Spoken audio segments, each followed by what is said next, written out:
Vous recherchez un moulin à café électrique, mais vous ne savez pas lequel choisir, eh bien vous êtes tombé sur la bonne vidéo. Alors à quoi sert un moulin à café électrique? En fait, ça va permettre de pouvoir broyer soi-même son café. Donc l'atout que ça comporte, c'est un truc que tous les amateurs de café vont adorer. C'est que le broyage fait entièrement ressortir l'arôme du café, ce qui pourra le rendre tout simplement meilleur. Donc aujourd'hui, si vous voulez vous procurer un moulin à café, je vais vous présenter le top 3 des mieux notés qu'on peut retrouver sur le marché. Je vais vous les présenter par un ordre de prix croissant, vous parler à chaque fois un petit peu des caractéristiques, vous montrer des images, tout ça, pour vous faire gagner du temps lors de votre choix. Et sachez que s'il y a un des moulins à café électriques qui vous intéresse, que vous voulez voir plus d'informations dessus, et peut-être même en commander un, il y aura tous les liens vers chacun des produits juste en dessous dans la description de cette vidéo en fonction de l'ordre d'apparition de chacun.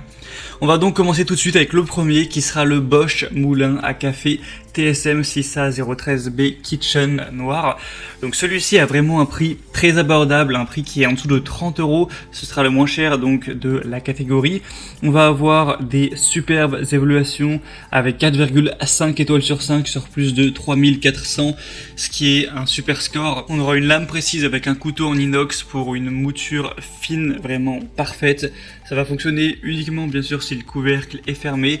On aura une assez grande capacité de broyage avec 75 grammes maximum. C'est un article qui va faire 600 grammes avec des dimensions de 9 x 9 x 17 cm.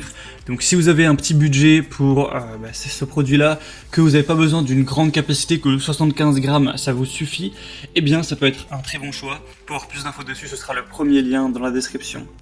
Le deuxième que je vais vous présenter, on monte un petit peu d'un niveau en termes de capacité et aussi en termes de prix.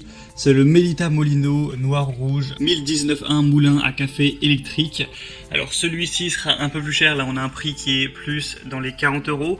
C'est des grains de café qui pourront fraîchement être moulus pour les amateurs avec une finesse de mouture réglable pour un expresso ou un café long fort en arôme adapté aux cafetières à filtre.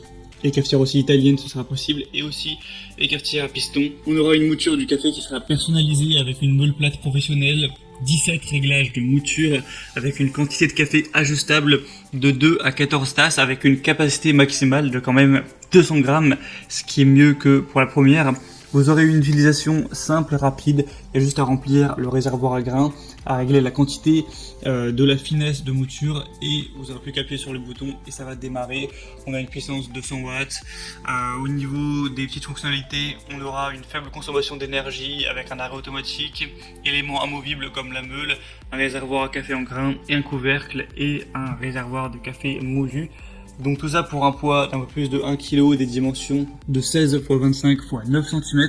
Donc si vous avez besoin d'un peu plus de capacité et que vous êtes prêt à payer un petit peu plus cher, ça peut être un bon choix. La preuve, on a 4,4 étoiles sur 5, donc des bonnes évaluations sur plus de 4000.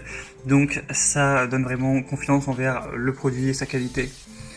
Et finalement, le troisième et dernier qu'on va voir, qui a un prix similaire, c'est le Chardor moulin à café électrique 2 en 1. Donc celui-ci aura encore une fois des bonnes évaluations, 4,4 étoiles sur 700 et quelques. Vous aurez un broyage rapide et uniforme avec ce moulin à café électrique qui vous offre les poudres uniformes, que ce soit pour n'importe quel type de café, un French press, espresso, turc, café bouillant, mocha, siphon brasseur, goutte à goutte, etc. On va avoir une rotation avec 24 000 rotations par minute avec des lames tranchantes en inox, donc ça va vraiment bien mouler le café rapidement. Vous aurez une coupelle de broyage à 2 lames qui peut acheter des ingrédients durs et secs et conserver au maximum leur saveur d'origine, donc comme des grains de café, mais ça peut aussi servir avec des graines de lin, des noix, des épices, etc. Vous aurez un nettoyage aisé avec des bols en acier inoxydable, donc pour pouvoir nettoyer facilement, évidemment on n'aura pas de rouille, tout ça. Vous aurez juste à appuyer simplement sur le couvercle pour allumer le moulin, et dès que vous le relâcherez, on aura le moulin qui va s'arrêter. Vous pourrez contrôler le temps et la finesse de mouture en fonction de vos besoins. On aura des pieds en caoutchouc, donc anti-glissant, anti-dérapant pour plus de stabilité, et une couche en caoutchouc pour vraiment isoler la chaleur. Et il y a un joint aussi dans le couvercle pour éviter que les poudres débordent du bol pendant le broyage. Donc celui-ci peut être un très bon choix également. Là au niveau de la puissance, ça sera le plus puissant avec 200 watts. Par contre au niveau de la capacité, on revient un petit peu en arrière avec une capacité de 70 grammes. Donc encore une fois au niveau de la capacité, le meilleur choix ce sera clairement le deuxième moulin. Donc maintenant c'est à vous de voir quel budget avez-vous prévu pour cet achat, de quelle quantité avez-vous besoin, lequel vous le plaît le plus en termes aussi de design. En fonction de ça, vous pourrez faire votre choix. Donc s'il y a un des moulins à café électriques présentés qui vous intéresse, que vous voulez voir plus d'informations dessus, et même peut-être le commander, comme je l'ai dit, il y a tous les liens juste en dessous dans la description, donc pas la peine de vous embêter à les rechercher, vous avez juste à cliquer, et vous pourrez voir plus d'images, plus d'informations, plus de détails, constater vous-même les évaluations de clients, les questions-réponses, etc. pour finalement choisir celui qui vous conviendra le mieux. J'espère que ce comparatif aura pu vous faire gagner du temps lors de ce choix-là. Si c'est le cas, aimez cette vidéo, abonnez-vous à la chaîne YouTube. Et moi, je vous souhaite de déguster de délicieux cafés pour tous les jours, les semaines, les années qui arrivent. Et je vous souhaite de passer aussi une bonne fin de journée ou une bonne fin de soirée. À très vite. À la prochaine. Ciao.